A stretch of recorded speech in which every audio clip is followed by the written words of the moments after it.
Assalamualaikum warahmatullahi wabarakatuh. Selamat datang di channel Kang Selamat. Kali ini Kang Selamat akan menceritakan sebuah kisah yang berjudul Punggel Ireng. Janji suci yang diucapkan bukan untuk kebahagiaan, melainkan untuk sebuah kematian, penebusan, dan keturunan yang tidak pernah usai. Cerita ini ditulis oleh Queer Typing, dan sebelum kita masuk ke ceritanya, buat kalian yang belum subscribe channel ini, tekan tombol subscribe-nya terlebih dahulu dan tekan tombol notifikasinya agar kalian tidak ketinggalan cerita seram lainnya dari Kang Selamat. Juga jangan lupa follow Instagram Portal Dimensi. Nggak usah berlama-lama lagi, langsung saja kita masuk ke ceritanya. Punggel Ireng. Si pengumurah dewa tanpa yakin bila tetap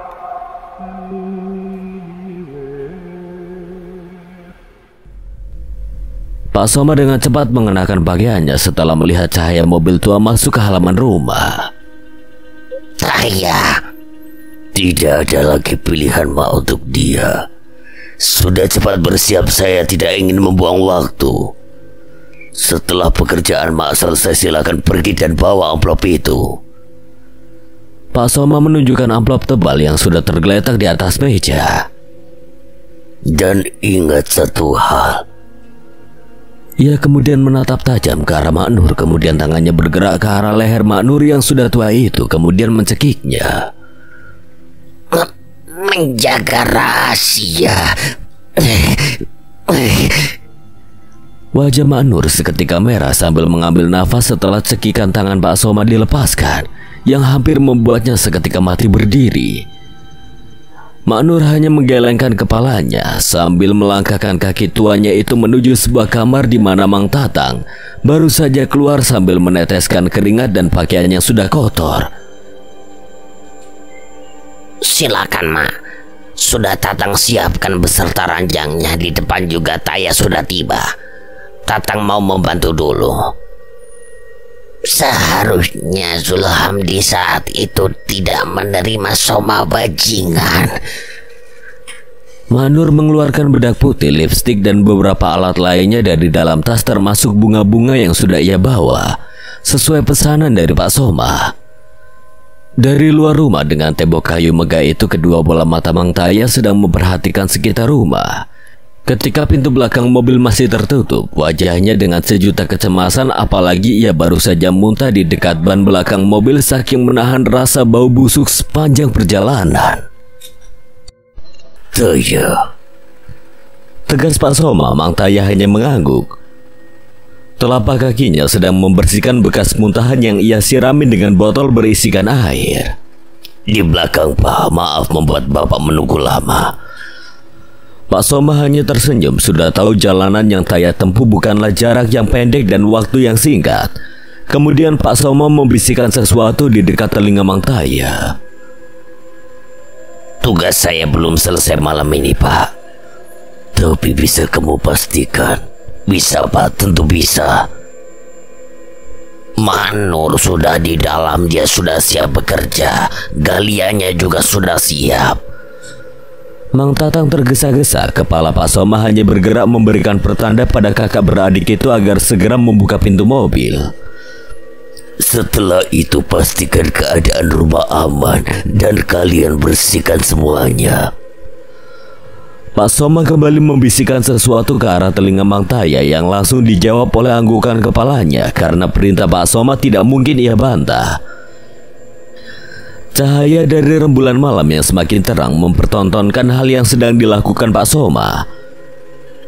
Tumbuhan dan kayu-kayu tua itu kembali menjadi saksi untuk kesekian kalinya lagi merekam perlahan apa yang sebenarnya Pak Soma lakukan ketika bibir tuanya itu tersenyum. Apalagi ia ingin melihat sebuah kecantikan dari foto yang baru saja ia keluarkan kembali dalam lipatan sarung celananya. Setelah bertahun-tahun harus melihat kembali sosok wanita itu dalam keadaan lain. Tapak luka yang tidak pernah sembuh, bayangan hitam terus menghantui seorang Iman Supata. Selama itu juga tidak pernah ada bekas peninggalan Ibu Sari yang ia miliki, walau hanya sekertas foto tentang wajah ibunya itu. Kecuali satu pakaian putih yang penuh dengan renda-renda masih terlipat rapi di kamar yang ia tempati di rumah Kiai Tasrif. Sejak 6 tahun lalu, Iman tidak pernah ingin membicarakan lagi perihal ibunya, apalagi ia kini tinggal di bekas sebuah pesantren yang sudah lama tidak beroperasi karena mengikuti sang kiai yang kini berada dalam usia senjanya. Hanya Iman, santri terakhir yang berada satu rumah dengan Pak Kiai, bahkan sudah dianggap seperti anaknya sendiri. Kumaha man eta motor geus alus deui? Tanya Mang Aib menghampiri Iman di belakang rumah. Alhamdulillah Mang, bagus. Kemarin saja ambil ijazah di sekolah sudah bisa. Itu bapak katanya mau bicara penting, sana temui dulu di dalam. Mang Aib kembali memanggul karung berisikan beras. Sejak Iman tinggal di rumah Kiai Tasrif, segala perubahan hidupnya berangsur membaik. Ia merasa mempunyai ibu dan bapak yang benar-benar tulus mengurusnya. Dari mulai sekolah sampai ilmu agamanya diperhatikan Umiyati, apalagi Iman satu umur dengan anak perempuan Pak Kiai yang bernama Neng Tari. Baru aja Neng mau panggil Aiman. Bapak sakit lagi, Neng? Biasanya nyuruh buat beli obat. Bukan, A. Ingat tidak sama tamu beberapa hari ke belakang yang datang, yang kata bapak teman lamanya? Iya, ingat. Ki Dudi bukan? Nah itu katanya mau suruh Aiman ke sana. Sana temui saja bapak di kamar. Neng mau beresin padi yang dijemur, ini udah sore. Bahkan Iman diberikan kebahagiaan lain saat ini ketika merasa mempunyai adik perempuan dan saudara lainnya seperti Mang Aib, orang kepercayaan Kiai Tasrif, dan beberapa orang di kampung Linggahima yang sudah mengenal dirinya. Iman semakin penasaran hal apa yang akan dibicarakan Kiai Tasrif, apalagi sudah beberapa hari Kiai Tasrif tidak menjadi imam sholat di masjid utama kampung yang bersebelahan dengan rumah dan pesantren tuanya. Sejak kedatangan tamu bernama Ki Dudui, Kiai Tasrif lebih banyak menghabiskan waktu di musola untuk duduk bersila. Umi, semalam kamu ngigo lagi, Man. Teriak-teriak nama Sari ibu kamu. Gimana kondisi kamu sekarang? Umiyati mengetahui dan mengikuti perkembangan Iman sejak pertama datang ke rumah ini jauh lebih mengenaskan. Bahkan selalu dijumpai bayangan hitam. Hal itu juga yang menjadi alasan sejak saat itu ia menempati kamar yang paling belakang di rumah, daripada seorang diri menempati bekas pesantren dengan bangunan yang hampir roboh. Ditanya malah melamun. Maaf Umi. Seketika ia ingat malam itu kembali mengingat ketika Ibu Sari sedang dalam keadaan terbaring, sedang dipakaikan bedak dan lipstik di bagian wajahnya yang sudah menghitam itu. Membuat ia benar-benar ketakutan, apalagi Ibu Sari selalu memanggil namanya berkali-kali. Sudah sana temui bapak di musola, nunggu dari tadi.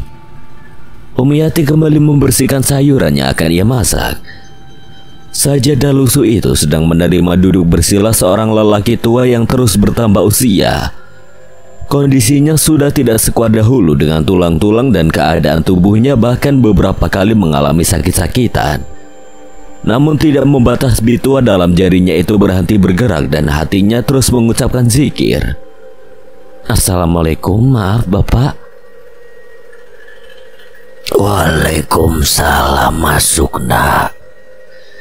Iman langsung duduk bersila di hadapan Kiai Tasrif. Ia belum tahu apa yang akan dibicarakannya sore ini. Apalagi baru beberapa minggu Iman sudah selesai dari sekolah menengah atas, bahkan mendapatkan kembali nilai terbaik. Sudah lama ya Mang Taya tidak datang ke rumah ini lagi. Benar Pak. Terakhir 1 bulan lalu sebelum Iman lulus sekolah. Nah, kamu sekarang sudah tumbuh dewasa. Badanmu sudah berisi gagah dan berseka sekali. Apa tidak ada niatan untuk mengemban ilmu lagi? pergi dari kampung Linggahima, semoga bekal agama kamu selama tinggal di rumah ini cukup. Iman tidak pernah berani menjawab ucapan Kiai Tasrif jika itu bukan pertanyaan untuknya, karena ia selalu ingat ilmu-ilmu yang diajarkan sang Kiai. Bapak sudah semakin tua, Neng Tari sudah semakin beranjak dewasa juga.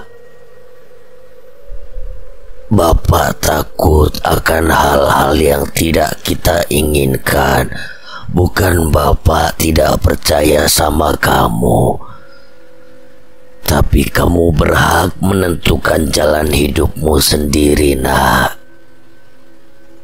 Kiai Tasrif hanya memandang penuh belas kasih ke arah Iman sambil terus menggerakkan jari pada tasbih yang jarang lepas dari genggaman tangannya.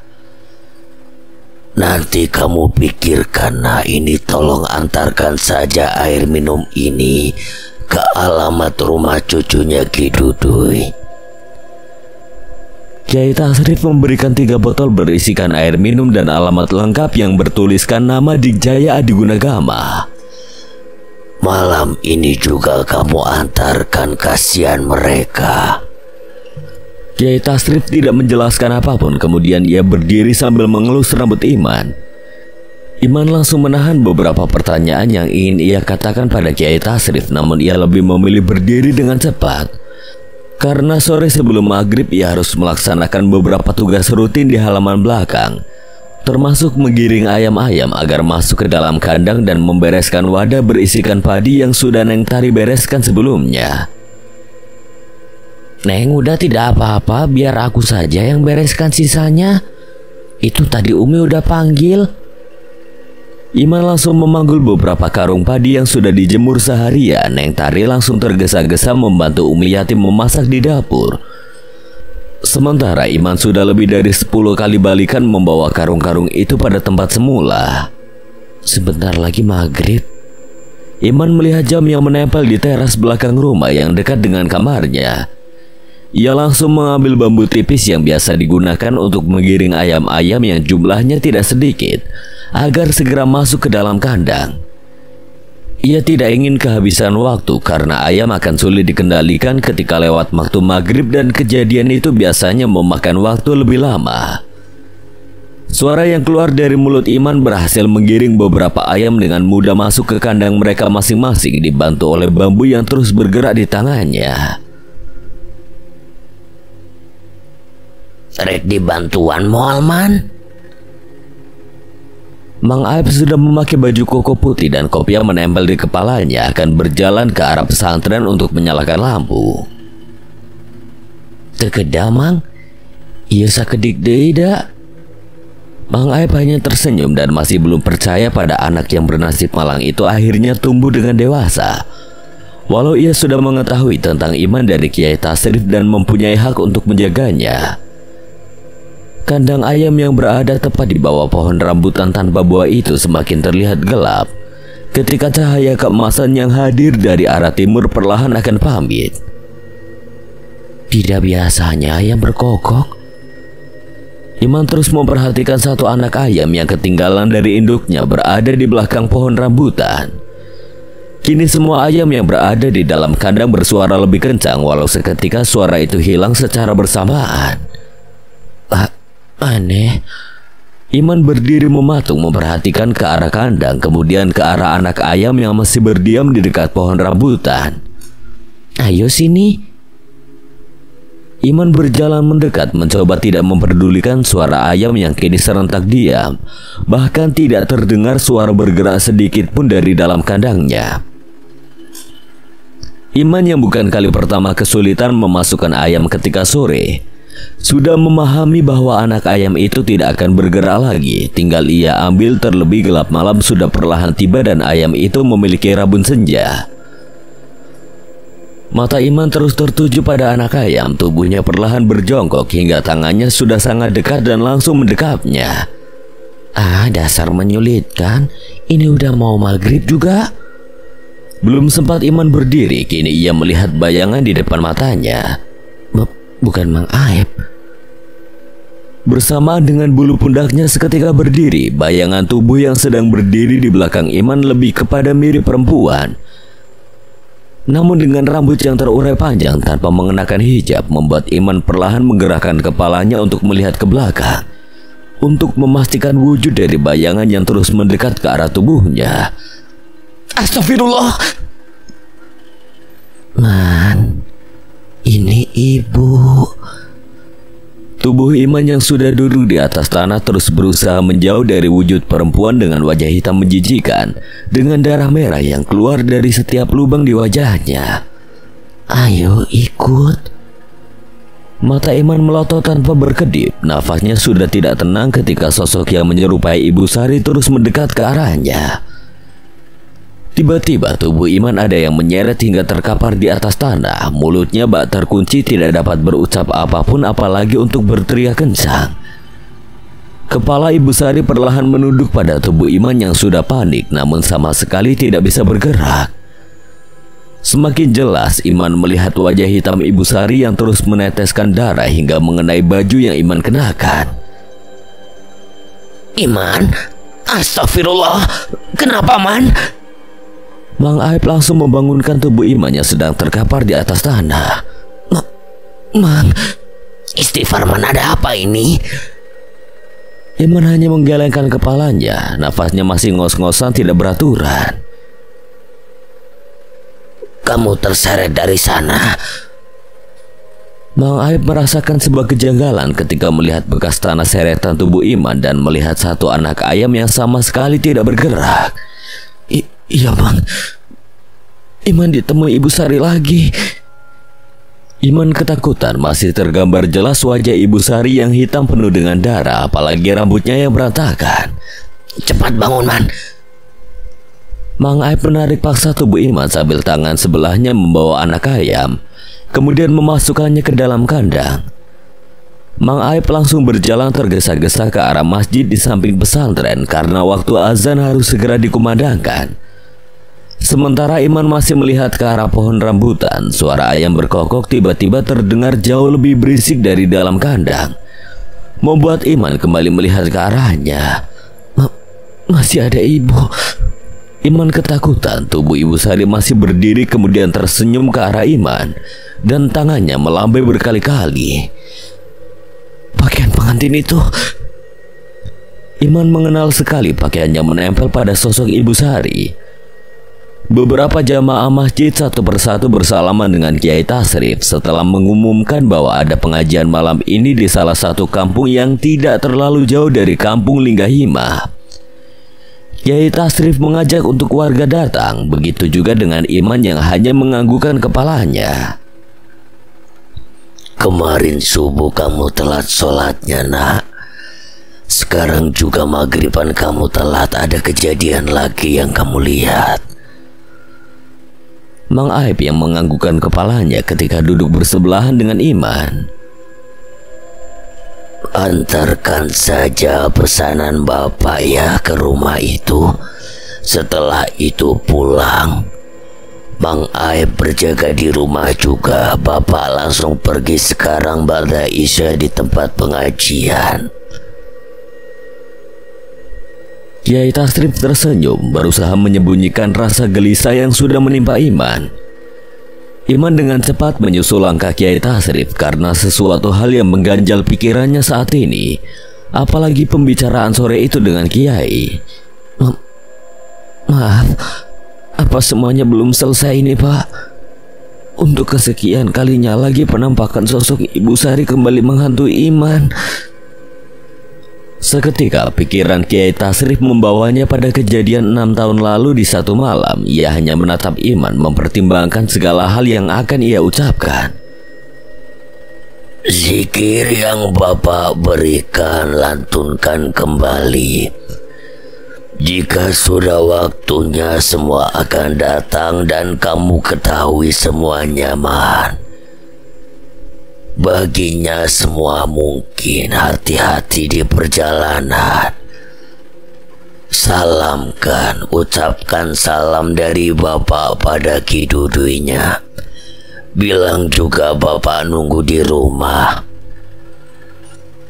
Kiai Tasrif kemudian pergi karena suara motor yang akan mengantarkannya sudah berbunyi. Baik Pak, Iman paham. Kendaraan roda 2 tua sudah menyala dengan cahaya kuning yang tidak terlalu terang. Satu plastik tebal berisikan 3 botol sudah menggantung. Tidak akan jauh. Iman membaca alamat yang tertulis dalam secari kertas. Hati-hati nyaman, alamat itu cukup jauh. Ini Umi titip uang untuk beli bensin. Iya Mang. Mungkin Iman pulang larut malam ini baru pertama juga. Takutnya lama mencari alamat. Tidak apa-apa, di rumah ada Amang ini. Yang penting pesan Kiai kamu ingat sajanya. Mang Aib bukan berjalan masuk kembali ke arah dapur, malah ke arah kandang ayam. Apa Mang Aib tahu sesuatu tentang Ibu Sari juga? Sudah bertahun-tahun Mang Aib tidak pernah bicara tentang ibu. Padahal dia orang yang paling dekat dengan Kiai Tasrif. Lampu senter di tangan Mang Aib menyala langsung mengarah ke arah kandang sambil beberapa kali membenarkan kopiah hitam yang selalu menempel di kepalanya. Ia hanya mengangguk berkali-kali seperti tidak mendapatkan apa yang ia cari malam ini. Iya Mang, di dekat pohon itu Iman melihat ibu. Bisik hati Iman ketika Mang Aib terus mendekat ke arah pohon rambutan. Laju kendaraan roda 2 tua itu bergerak perlahan. Lampu yang tidak terlalu terang ikut bergetar manakala menginjak jalanan yang tidak mulus untuk keluar dari kampung Linggahimah malam ini. Beberapa lowong sudah Iman lalui sambil pikirannya menyusun kembali manakala hidupnya selalu dihantui ibunya sendiri. Apa karena kematian ibu? Ketika 6 tahun ke belakang, tidak jarang kabar miring selalu ia dengar dari kampungnya berasal. Walaupun selama itu juga ia tidak pernah lagi datang ke rumah gubuk dan kuburan Ibu Sari. Atas saran Pak Kiai karena tidak ingin membuat luka dan kenangan buruk itu semakin menjadi. Bapak, bisiknya dalam hati ketika sosok Ibu Sari menampakkan wujudnya dalam mimpi atau seperti kejadian di kandang ayam. Langsung menumbuhkan rasa penasaran Iman pada keberadaan sang bapak. Roda kendaraan Iman seketika menginjak jalan berlubang membuat lamunannya itu seketika buyar. Hampir. Iman beruntungnya dapat mengendalikan laju kendaraannya. Perjalanan Iman sudah hampir memakan waktu 1 jam. Satu tempat pengisian bahan bakar kendaraan sudah ia singgahi sambil menanyakan alamat yang ia tuju. Wow, masih jauh Kang ke sana lagi. Paling 1 jam akan sampai ke alamat, tapi jalanan utamanya ramai kok. Baik Pak, terima kasih.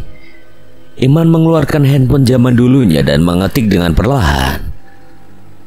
Mang, ini udah setengah perjalanan, 1 jam lagi Iman akan sampai ke alamat. Maaf, bilang sama Umi jangan cemas.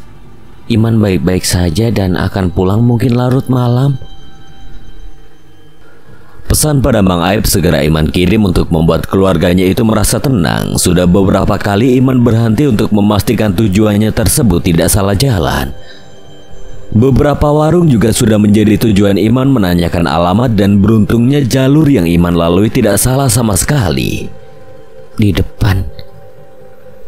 Iman merasa lega satu kendaraan bermotor menyalip Iman yang dikendarai lelaki tua. Namun anehnya pandangan lelaki tua itu menatap heran pada motor Iman. Kemudian lelaki tua itu tersenyum manis. Aneh, apa ada yang salah? Iman membalas senyum lelaki barusan. Walaupun dengan seketika motor yang Iman kendarai terasa jauh lebih berat, tidak seperti sebelumnya. Beberapa menit kemudian Iman sudah sampai di sebuah rumah dengan pagar yang tinggi menjulang. Rumah yang jauh keadaannya seperti yang ia tinggali di kampung Linggahimah. Bapak barusan? Cari siapa Kang? Assalamualaikum. Iman turun dari kendaraan bermotor. Tulang punggungnya itu hampir remuk setelah perjalanan malam yang panjang. Saya Tahrim, Kang cari siapa? Maaf, ini betul rumahnya Pak Digjaya Adigunagama? Benar, tapi tunggu. Mang Tahrim masih kebingungan. Iman langsung diam seketika. perempuan cantik barusan yang Akang bonceng kemananya? Perempuan? Iya, perempuan yang barusan Akang bonceng. Saya sendirian, Pak. Kini ia sadar lelaki yang tersenyum barusan menyalip laju kendaraannya itu adalah orang yang kini berdiri kebingungan di hadapannya. Aneh, padahal cantik perempuan itu. Dari kejauhan, seorang lelaki jauh lebih tua dari Mang Tahrim berjalan tergesa-gesa ke arah gerbang sambil melemparkan senyum bak pertanda tamu yang dinantikannya itu telah tiba.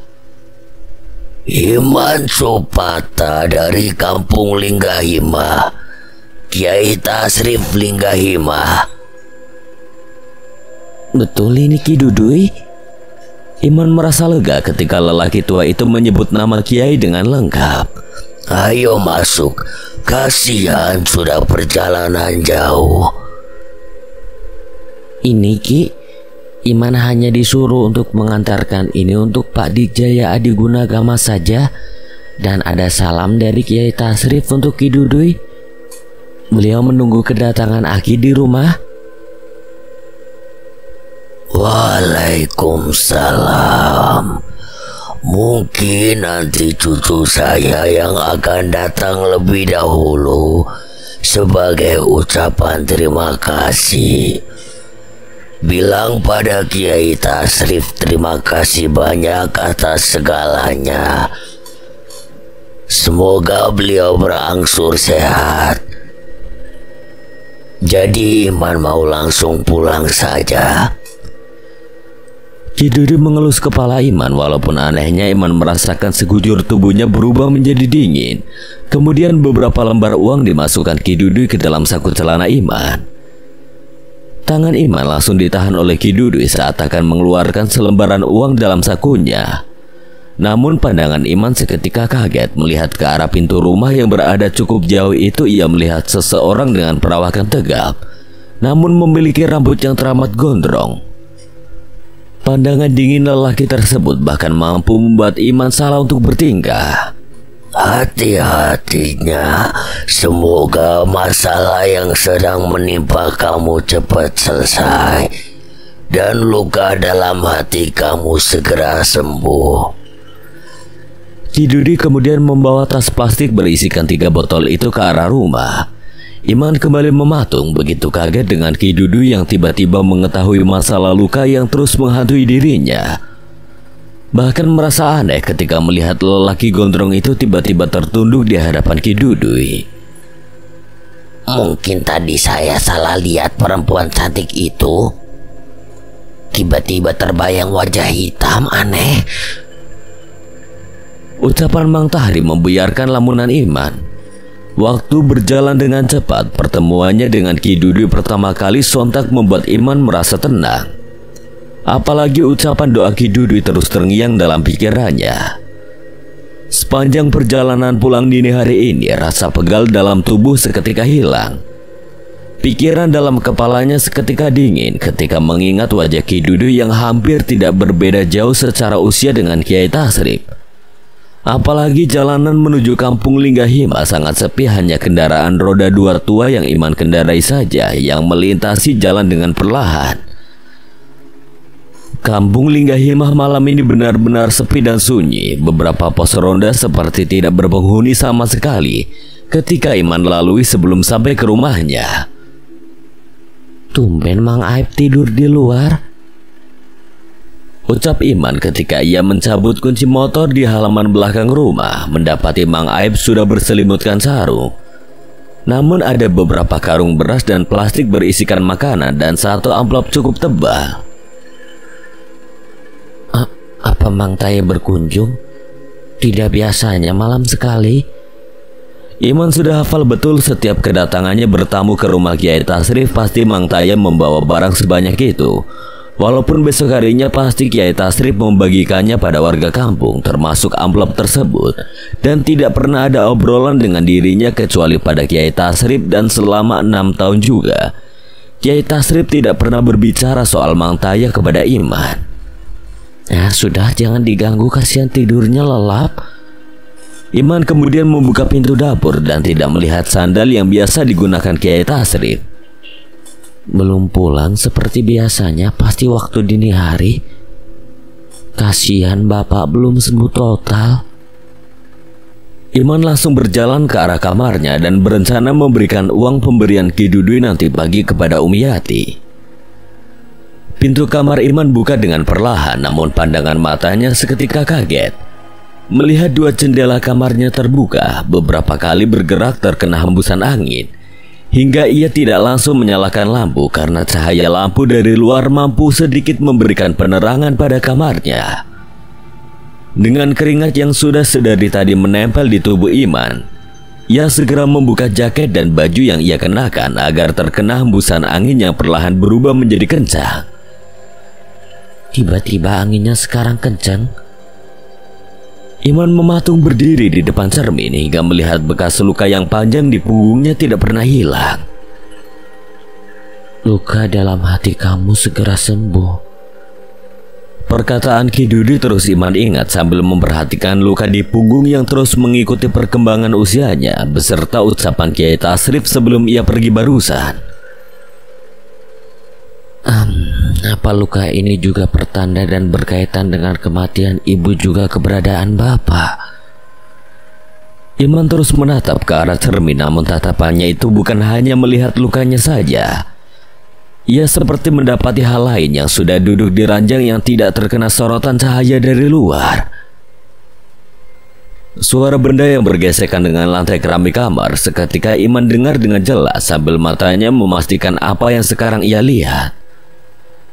Tangan Iman perlahan bergerak ke arah cetekan lampu dengan detak jantung yang sudah tidak tenang. Satu lampu kuning yang tidak terlalu terang di kamar Iman seketika menyala membuat Iman langsung melihat ke arah ranjang. Suara itu kini Iman ketahui asalnya adalah sebuah pisau tajam yang terus digesekkan ke atas lantai keramik. Neng? Neng Tari sudah duduk di atas ranjang sambil tangannya terus menggerakkan pisau tajam. Kedua bola matanya sudah memutih kemudian tersenyum. Neng, jangan Neng. Iman ketakutan ketika Neng Tari bergerak mendekat ke arah Iman. Pisau tajam di tangannya mengarah tepat pada perut Iman kemudian ke arah kepala. Ikut dengan ibu Iman. Mati. Ucap Neng Tari dengan kerudung yang sudah berantakan, wajahnya perlahan berubah menjadi hitam. Neng. Satu kali sayatan pisau di tangan Neng Tari mengenai bagian lengan Iman tanpa Iman sadari dari balik jendela yang semakin bergerak akibat angin kencang. Lelaki dengan brewok dan jenggot lebat sudah mendengar jelas suara teriakan Iman. Sambil terus mulutnya mengucapkan sesuatu tanpa mengeluarkan suara, seperti menggerakkan semua gerak dan gerik Neng Tari di dalam kamar Iman. Mati sekarang. Semilir hembusan angin dini hari bersama terangnya cahaya rembulan menyatu dengan penampakan keindahannya yang tiada tara. Tumbuhan indah itu berdiri di atas pot megah yang kini bak hidup kembali ketika hembusan angin menerpa setiap bunga-bunga putih yang semakin terlihat indah malam ini.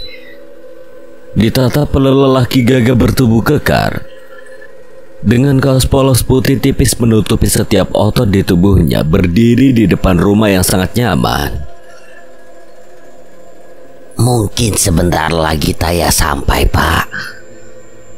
Apa adikmu itu masih setia pada aku, Tatang? Mang Tatang hanya menganggukkan kepalanya, berusaha meyakinkan majikannya itu yang kini sedang tersenyum lebar dengan apa yang ia pikirkan dalam isi kepalanya. Apa dia bisa menyelesaikan tugasnya dengan cepat? Tangan Pak Soma bergerak memetik bunga melati putih yang langsung dimasukkannya ke dalam mulut. Seharusnya bisa, Pak. Aku tidak mau membuang waktu. Perempuan yang sudah kamu ketahui itu harus segera aku nikahi. Paham? Besok saya pastikan semuanya, Pak. Pasti Tatang berjumpa dan menemui terlebih dahulu perempuan itu, Pak. Kalau tidak mau... Mang Tatang langsung menghentikan ucapannya seketika menutup bibirnya rapat-rapat ketika melihat tubuh Pak Soma dari belakang. Saya masuk duluan, Pak. Sepertinya Mak Sutiah mau manggil. Ini kunci kamar, sudah ada yang menunggu. Pak Soma hanya menganggukkan kepalanya sambil berbalik badan dengan wajah yang jauh berbeda dari sebelumnya yang selama ini Mang Tatang ketahui. Mobil saya rapikan nanti, Pak, maaf. Mang Tatang ketakutan karena melihat perubahan pada cara Pak Soma mengunyah kembang melati yang kesekian kalinya lagi masuk ke dalam mulutnya. Bahkan bara api dari rokok yang baru saja ia bakar itu ditelannya. Pak Soma hanya tertawa kencang sambil dirinya melihat Mang Tatang berjalan terbirit-birit masuk ke dalam rumah. Kunci kamar yang selalu ia gunakan ketika kembali ke rumah itu adalah kebahagiaan atas apa yang selama ini ia tekuni. Dengan segala resiko yang sudah matang dalam isi kepalanya, lubang pintu kamar dengan kayu tua megah itu baru saja menerima kunci yang dipegang oleh Pak Soma. Semilir harum berbagai macam bunga langsung tercium, membuat Pak Soma tersenyum sumringah melihat kakek tua yang sudah duduk menantinya. Pak Soma langsung duduk bersimpuh, kedua tangannya menyembah sambil mulutnya terus tersenyum. Kapan, Soma? Kakek tua dengan pakaian hitam itu terus menghisap rokok secara dalam dan menuangkan garam ke atas kemenyan yang menyala, hingga kamar itu dipenuhi asap dengan harum bunga serta bau kemenyan yang saling bertabrakan. Secepatnya, waktunya tidak banyak. Ingat. Mata Pak Soma langsung melihat ke arah bawah ranjang tanpa keramik, hanya tembok yang tiba-tiba bergetar. Apa ini sudah waktunya, Ki? Kakek tua itu hanya mengangguk lalu menuju ke arah Pak Soma dan mengeluarkan darah merah dari plastik lalu dituangkan dalam wadah kemenyan. Hal itu membuat Pak Soma paham dengan arti darah yang kakek tua itu maksud. Darah daging. Pak Soma kembali tersenyum girang dengan melihat getaran di lantai tembok bawah ranjang itu semakin kuat. Bersamaan dengan kakek tua itu mengeluarkan bunga melati yang masih melingkar dengan daun-daunnya yang sudah menghitam. Kemari, buka mulutmu. Pak Soma langsung berjalan tergesa-gesa membuka mulutnya dengan perlahan. Masih ingat dengan bunga ini yang kau lingkarkan pada leher perempuan itu? Pak Soma hanya mengangguk perlahan, kemudian mulut yang terbukanya itu langsung menerima satu bunga melati yang sudah hampir busuk. Seperti biasa saya sisakan satu dan kamu tahu ini untuk apa, kan? Ia menyimpan satu buah bunga melati bersebelahan dengan kemenyan yang sudah penuh dengan darah. Paham. Pak Soma menelannya dengan wajah perlahan menghitam, namun aura tubuh kekar dengan otot-ototnya itu semakin terbuka. Bawakan saya. Pak Soma bersimpuh di dekat kakek tua tersebut. Suara kakek tua itu bak suruhan yang tidak bisa lagi Pak Soma bicarakan. Apalagi ini bukan kali pertama sejak ia puluhan tahun lalu pertama kali berjumpa dengan dirinya. Kendaraan roda 2 menembus gelapnya dini hari dengan kecepatan yang tidak biasa. Jalanan berlubang sudah beberapa digilasnya tanpa ampun, membonceng seorang lelaki tua dengan sorban mengikat di kepalanya yang sudah panik sedari tadi berkejaran dengan waktu. Di sini saja sudah, berhenti. Kiai Tasrif mengatur nafasnya yang sudah ngos-ngosan dengan angin malam yang sudah menembus jubah putih yang ia kenakan. Baik, Kiai, kalau begitu saya pamit. Lelaki tersebut mencium tangan Kiai. Lelaki itu mempunyai tugas mengantarkan Kiai Tasrif sampai ke kampung Linggahima. Terima kasih. Kiai Tasrif langsung berjalan tergesa-gesa menuju rumah yang sudah ia lihat secara jelas. Langkah Kiai Tasrif semakin cepat, memaksa tubuh yang semakin tua di usia senjanya terus melawan rasa lelah. Setelah memberikan ceramah pengajian di kampung sebelah, benar kejadian. Ia membuka sorban yang melingkar di kepalanya ketika melihat Mang Aib tertidur lelap dengan karung beras dan plastik berisikan makanan, serta satu amplop tebal yang sudah Kiai Tasrif ketahui dari mana semuanya berasal. Bangun. Kiai Tasrif mengelus wajah Bang Aib sambil memperhatikan seluruh halaman belakang rumah. Kini pohon-pohonnya terus terkena hembusan angin yang semakin kencang. Kiai, Kiai Tasrif tidak menjawab, hanya menunjuk ke arah samping luar di mana jendela kamar yang ditempati Iman berada. kejar. Ia mendapati bayangan seseorang bertubuh tegap sedang berdiri di dekat jendela. Bang Aib bak terhipnotis oleh ucapan Kiai Tasrif. Ia hanya melepaskan sarung yang menempel di tubuhnya lalu bergerak dengan cepat. Bersamaan dengan Kiai Tasrif sudah mendengar arangan kesakitan dari kamar Iman. Pisau tajam yang berada di tangan Neng Tari terus ia goreskan ke tembok kamar. Langkahnya perlahan ke arah Iman yang sudah tanpa sehelai pakaian itu sudah duduk di atas lantai kamar. Terus menahan agar darah tidak semakin banyak keluar dari tangannya. Neng, cukup. Neng Tari tidak memperdulikan ucapan Iman. Dengan wajah yang perlahan terus berubah menjadi hitam itu tinggal beberapa langkah lagi sampai di depan Iman. Neng. Iman sudah semakin terpojok hingga dekat dengan jendela yang terus bergerak terkena angin kencang. Suara jendela yang menabrak tembok kamar Iman itu bak memberikan pertanda sebuah keadaan yang semakin buruk akan menghampiri Iman. Apalagi kini Iman melihat Neng Tari terus tersenyum menakutkan. Ini ibu di sini. Bu. Iman melihat sosok Ibu Sari sudah berada di sebelah Iman. Wajah hitam pekat dengan darah pada setiap lubang di bagian wajah Ibu Sari semakin terlihat jelas terkena sorotan lampu kuning dari luar jendela. Kedua bola mata Iman langsung terperangah ketika pisau yang berada di tangan Neng Tari sudah berada tepat di atas kepalanya. Tinggal benda tajam itu menghujam di kepala Iman. La haula wala quwata illa billahil azim. Sapuan sorban seketika mengenai bagian kepala Neng Tari hingga langsung menutup seluruh kepalanya dengan satu pelukan cukup kencang membuat Neng Tari langsung tidak berdaya. Kiai Tasrif langsung membisikkan sesuatu di dekat telinga Neng Tari yang sudah lemah dan jatuh di pangkuannya.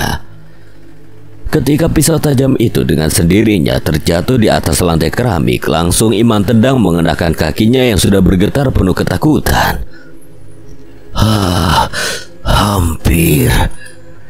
Kiai Tasrif memandang heran ke arah wajah Iman. Begitu juga dengan Iman yang sepertinya mencari sesuatu yang sudah menghampiri dirinya itu, yaitu sosok Ibu Sari. Jangan dicari, cepat bantu Bapak. Kiai Tasrif seolah mengetahui apa yang sudah menimpa Iman. Darah dari tangan Iman berceceran di lantai keramik. Ia langsung perlahan berdiri dan mengambil baju lalu membantu Kiai Tasrif. Lari masuk ke dalam hutan, Kiai. Sulit. Mang Aib sudah bermandikan keringat sambil mengatur nafasnya di luar jendela. Kiai Tasrif hanya tersenyum kemudian menyuruh Mang Aib masuk ke dalam rumah. Anehnya Mang Aib malah menundukkan kepalanya seperti mendapati sesuatu. Ayo bantu Neng Tari ke tengah rumah, Man. Kiai Tasrif telah memastikan kondisi tubuh Neng Tari setelah menyampirkan sorban di pundaknya. Iman dengan sekuat tenaga membantu Kiai Tasrif dengan terus menahan rasa sakit pada goresan luka yang terus meneteskan darah dari tangannya itu. Hingga ketika langkah kakinya keluar kamar, ada dorongan dalam diri Iman untuk menengok ke belakang ketika mendengar suara Getih daging. Sosok Ibu Sari sedang merangkak dengan wajah hitamnya yang hampir tertutup rambut panjang berantakan itu perlahan mengeluarkan lidah cukup panjang, menjilati setiap tetesan darah dari tangan Iman yang semakin banyak di atas lantai kamar tanpa tersisa sedikit pun.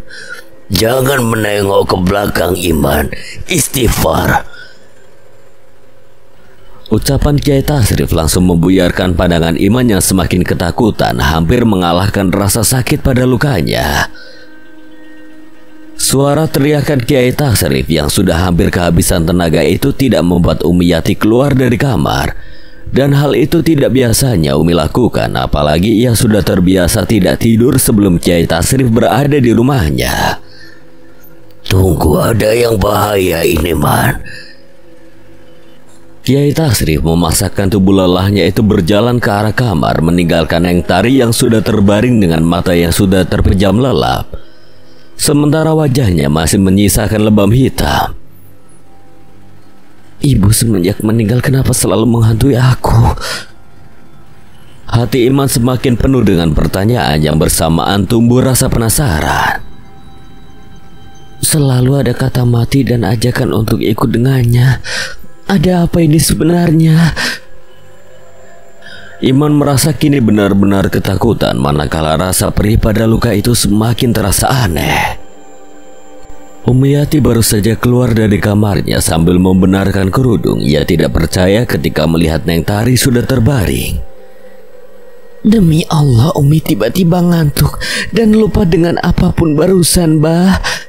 Iya, Abah percaya, apalagi Umi tidak pernah tidur selelap itu. Kiai Tasrif sudah berjalan membawa air dalam gelas yang biasanya ia minumkan sebelum tidur yang disediakan Umiyati. Pelan-pelan angkat kepalanya, Umi. Maaf, Kiai. Mang Aep dengan tangan gemetar beberapa kali ia menahan hidungnya bernafas dan mulutnya agar tidak muntah. Apa itu, Mang Aep? Iman mencium bau busuk, bau yang mengingatkannya pada rumah gubuk yang sudah ia tinggalkan bertahun-tahun lamanya. Belatung hitam. Setiap dipencet tiba-tiba mengeluarkan bau busuk dan darah tidak selayaknya belatung. Keliling rumah, pastikan di luar kamar Umi juga sekarang. Baik, Kiai. Mang Aep tergesa-gesa keluar dari ruang tengah rumah, namun bau busuk itu tiba-tiba menyelimuti dalam rumah dan semakin tercium. Bah, bau apa ini? Umiyati perlahan membuka mulut Neng Tari agar dapat minum. Sudah, Umi, jangan berpikir yang tidak-tidak. Kiai Tasrif berusaha membuat keadaan tenang dengan Neng Tari yang baru saja membuka matanya perlahan. Pak. Ia langsung menyuruh Neng Tari masuk ke dalam kamar bersama Umiyati tanpa menjelaskan apapun. Namun Neng Tari ketakutan ketika melihat tangan Iman yang masih mengeluarkan darah dan bau busuk yang ia cium. Bah, sudah resiko, Umi. Ingatkan apa yang pernah dibicarakan bertahun-tahun ke belakang. Apa semua ini karena aku? Iman merasa bahwa yang dibicarakan Kiai Tasrif dan Umiyati adalah dirinya. Kepala Umiyati hanya mengangguk, langsung memapah Neng Tari menuju kamarnya. Kiai Tasrif langsung mengajak Iman untuk membersihkan luka ke arah dapur. Ki Dudi sudah menerima yang Iman antarkan, Pak. Salam dari Bapak sudah Iman katakan. Ki Dudi juga bilang nanti cucunya yang akan datang ke sini. Iman terus menutupi lukanya agar tidak mengeluarkan darah semakin banyak. Ki Dudi bilang seperti itu, Man. Iman hanya menganggukkan kepalanya perlahan sambil menahan perih ketika air yang Kiai Tasrif bawa langsung mengenai luka. Iya, Pak. Bilang juga semoga Bapak cepat lekas sembuh. Iman terus menggigit bibirnya agar tidak mengeluarkan erangan kesakitan. Iman melihat jelas pada kedua mata Kiai Tasrif yang tiba-tiba berlinang. Tidak pernah berubah sedikit pun. Ki Dudi maksudnya, Pak. Maaf. Iman penasaran, apalagi ia mengingat alusan tangan Ki Dudi di kepalanya, sehingga ia mengeluarkan lembaran uang yang diberikan Ki Dudi di hadapan Kiai Tasrif. Simpan saja untuk kamu, Man. Tahan. Kiai Tasrif membuka kulit tangan Iman yang terluka, yang ternyata goresannya cukup dalam sehingga terlihat bagian dagingnya. Sakit, Pak. Kiai Tasrif hanya menggelengkan kepalanya berkali-kali seolah tidak percaya pada luka yang bersarang di tangan Iman. Bagaimana? Di luar kamar Umi sama ada belatung juga, Kiai. Bahkan Bungkus tangan Iman pakai lap seadanya dulu. Ini bukan luka biasa. Mang Aib dengan cepat menyobekkan kain lap seadanya yang ada di meja dapur dan langsung melilitkan pada tangan Iman hingga lap berwarna putih itu perlahan menjadi merah. Pelan-pelan Mang, sakit. Iman semakin merasakan hal aneh dari rasa sakit yang kini menjalar ke seluruh tubuhnya. Namun bisa ia tahan sekuat tenaga. Di teras belakang, bau busuk itu seketika tercium lebih menyengat berasal dari arah tumpukan makanan dan beras. Terakhir sebelum saya tiba-tiba terlelap, ingat betul Mang Taya datang mengantarkan itu semua, Kiai. Kiai Tasrif hanya tersenyum. Berbeda dengan Iman yang mempunyai firasat lain, dengan semakin mendekat ke arah satu karung beras, ia semakin mengenal bau busuk yang langsung mengingatkannya pada kematian Ibu Sari kala itu. Darah dari beras ini Pak baunya. Mang Aib langsung berjalan ke arah dapur untuk membawa pisau dan langsung membuka karung berisikan beras setelah mendapatkan perintah dari Kiai Tasrif. Ketika karung itu mulai terbuka, Iman langsung melihat jelas belatung hitam dari dalam karung, membuat Kiai langsung menyuruh Mang Aib memindahkannya ke atas tanah dan mengeluarkan seluruh beras yang sudah bercampur dengan belatung. Mang Aib tiba-tiba muntah ketika belatung gemuk dengan jumlah banyak itu perlahan pecah dengan sendirinya, hingga mengeluarkan darah merah yang kental dan bau yang semakin menyengat. Gali tanah di sebelah, masukkan ke lubang galian lalu kubur. Mang Aib langsung melaksanakan perintah Kiai Tasrif, walau ia harus kembali menahan bau yang semakin menyengat. Bersamaan angin dini hari yang semakin kencang. Tubuh kamu sebentar lagi akan berangsur melemah, Iman. Jangan kamu tahan, biarkan saja. Kiai Tasrif telah melihat keringat dingin membanjiri tubuh dan wajah Iman. Apalagi kini Iman menatap sayu ke arah Mang Aib yang dengan cepat menggerakkan cangkul agar dapat mengubur beras dan belatung itu dalam lubang.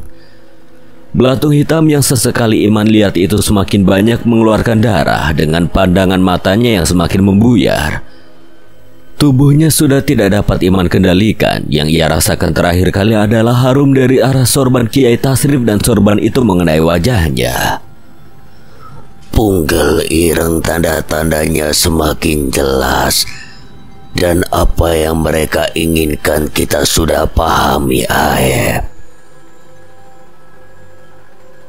Yang Umi takutkan ini juga, Kiai. Begitu juga dengan Aib. Takutnya berdampak pada keluarga. Tapi Iman punya hak untuk... Hanya ucapan Kiai Tasrif dan Mang Aib yang terakhir kali Iman dengar setelah merasakan pelukan pada tubuhnya yang hampir saja terjatuh. Sudah hampir 2 hari tubuh Iman hanya terkapar di atas ranjang kamar yang ia tempati. Umi Yati dan Neng Tari silih bergantian menyuapi Iman makanan yang bisa masuk ke dalam tubuhnya yang semakin memburuk sejak kejadian malam itu. Begitu juga luka di tangannya belum kunjung kering. Untuk apa dedaunan ini, Kiai? Bahkan 2 daun yang terakhir saya bawa itu sangat sulit sekali didapatkannya. Seharusnya saya masih ingat bagaimana ajaran yang ditinggalkan pada pesantren ini dari guru besar saat saya masih muda di pesantren ini. Kiai Tasrif memasukkan dedaunan itu ke dalam wadah keramik. Mang Aib terlihat kebingungan dengan ucapan Kiai Tasrif yang baru kali ini melihat kondisi Iman. Setelah hanya duduk bersila di musola dan memaksakan tubuh tuanya itu berjalan ke masjid saja. Guru besar itu hanya datang sebagai tempat persinggahannya saja. Perjalanannya memberikan banyak ilmu. Ingat, Iman, sebelum malam kejadian saya suruh antarkan air ke rumah seseorang yang jauh. Maaf, Kiai, apa Kidudi guru besar itu? Mang Aib mengingat perintah Kiai pada Iman sambil berusaha melembutkan dedaunan dari dalam wadah keramik mengenakan kayu kecil yang sengaja dibuat Kiai Tasrif sebelumnya. Bapaknya Ki Adi Gunarus di Langsamana. Ki Langsamana? Saya pernah mendengar cerita beliau. Apa beliau benar-benar pernah singgah ke pesantren ini, Kiai? Kalau sudah lembut itu dedaunan, buka kain di tangan Iman. Taruh ramuan dedaunan itu di atas lukanya. Kamu pikir ilmu lumpuh raga yang kamu ketahui dari cerita ketika saya muda itu ilmu dari siapa? Dari Kilang Samana. Seketika mata Kiai Tasrif berlinang, tubuh Iman seketika bergetar bak terkena sengatan listrik. Ketika air dari dedaunan itu mengenai lukanya, termasuk dedaunan yang menempel di atas daging serta kulit yang tidak kunjung rapat dan kering. Jangan kamu paksakan kondisinya. Kamu belum benar-benar pulih, Iman. Dengarkan ucapan Bapak, ikuti dalam hati kamu. Bisik Kiai Tasrif dekat dengan telinga Iman. Mang Aib masih terdiam. Ia tidak menyangka bahwa lelahku Kilang Samana pernah datang ke tempat pesantren yang pernah menyelamatkan hidupnya, termasuk Kiai Tasrif. Lantunan ayat suci terus Kiai Tasrif bisikan dengan perlahan. Keringat yang tidak pernah kering di tubuh Iman seketika reda. Tubuhnya yang selalu panas langsung kembali normal. Besok juga Iman siuman. Jangan tinggalkan sendirian kalau malam. Pak, Bapak, ayah Mang Taya. Ucapan yang tari di depan kamar Iman langsung membuat Mang Aib berdiri. Sudah diam di sini, Aib. Kejadian malam itu kita tidak bisa menuduh siapa-siapa. Diam. Kiai Tasrif sudah melihat Mang Aib naik darahnya dengan pandangan yang sudah tajam. Sejak kedatangan Mang Taya dan kembali berbicara empat mata dengan Kiai Tasrif, kondisi Iman sudah jauh membaik. Bahkan ia sudah sebanyak 2 kali kembali mengantarkan air dalam botol ke rumah Pak Gama, walau ia tidak pernah melihat wajah orang yang ia tuju dengan alamat lengkap yang diberikan Kiai Tasrif sebelumnya. Selalu Ki Dudu yang menerima kemudian menitipkan salam untuk Kiai Tasrif. Bahkan beberapa kali Ki Dudu seperti mengetahui masalah apa yang sedang menimpa Iman. Namun segala ucapannya itu seperti kiasan yang perlu Iman cari tahu sendiri maksudnya. Di ruang tengah rumah sore ini, Umiyati, Neng Tari dan Mang Aib sedang mendengarkan apa yang dibicarakan Kiai Tasrif dengan serius. Apalagi Neng Tari baru mengetahui alasan kenapa 6 tahun ke belakang sang bapak mengajak Iman untuk tinggal di rumah ini. Tidak mungkin Iman bertahan lama lagi di rumah ini. Kiai Tasrif menutup pembicaraannya, setengah hatinya sedang bertarung melawan nuraninya sendiri. Namun ia yakin atas apa yang sudah diberikannya berbagai ilmu kepada Iman. Berarti selama ini bapak kandung Iman masih hidup. Maaf. Seharusnya iya. Apa dengan cara memberikan izin kepada Mang Taya untuk membawa Iman tidak bahaya, Kiai? Bahaya dan tidaknya takdir setiap manusia itu berbeda-beda. Tapi kita tidak bisa membiarkan dia dihantui oleh sosok yang menyerupai Ibu Sari. Itu akan lebih menyiksanya. Tapi kenapa harus Mang Taya? Jawaban itu tidak bisa Abah jawab, Umi. Nanti Iman sendiri yang akan tahu. Kiai Tasrif bahkan langsung memanggil Iman di halaman belakang agar dibicarakan siang ini juga, karena nanti malam Mang Taya sudah sepakat akan menjemputnya. Dari belakang rumah, seorang lelaki yang mulai perlahan tumbuh dewasa itu sedang berusaha menggerakkan golok yang tidak terlalu tajam. Dipegang oleh tangan dengan luka yang sudah kering ke arah tumpukan kelapa tua yang akan ia kupas, ia juga menyadari Kiai Tasrif mulai mendekat ke arahnya. Iman juga paham, Pak, tidak mungkin cerita Mang Aib bohong pada Iman. Begitu juga bahaya yang diceritakan setelah kejadian malam itu. Iman tidak mau membuat keluarga ini dalam gangguan aneh yang Iman alami. Iman meneteskan air mata sambil berdiri ketika Kiai Tasrif menemuinya sedang membelah kelapa tua. Hal itu yang ingin Bapak sampaikan, Iman. Satu hal yang ingin Iman tanya, Pak, sebelum pergi dari rumah ini untuk ikut dengan Mang Taya ke kota jauh di sana untuk meneruskan menuntut ilmu di bangku kuliah. Katakan. Apa salah Iman hingga Ibu Sari selalu datang dan menghantui? Bahkan yang terakhir dan selalu berulang-ulang ingin Iman mati. Jawaban dari seorang manusia itu bisa salah. Jika benar hanya membuatmu tenang, apa kamu tidak ingin mendapatkan jawaban dari dalam diri kamu sendiri, Man? Bagaimana caranya, Pak? Pergi dari rumah dan kampung ini itu cara pertama. Cara selanjutnya, ingat, bagi Maha Pencipta masalahmu ini adalah kecil. Baginya semuanya mungkin atas kebesarannya. Mintalah kepadanya.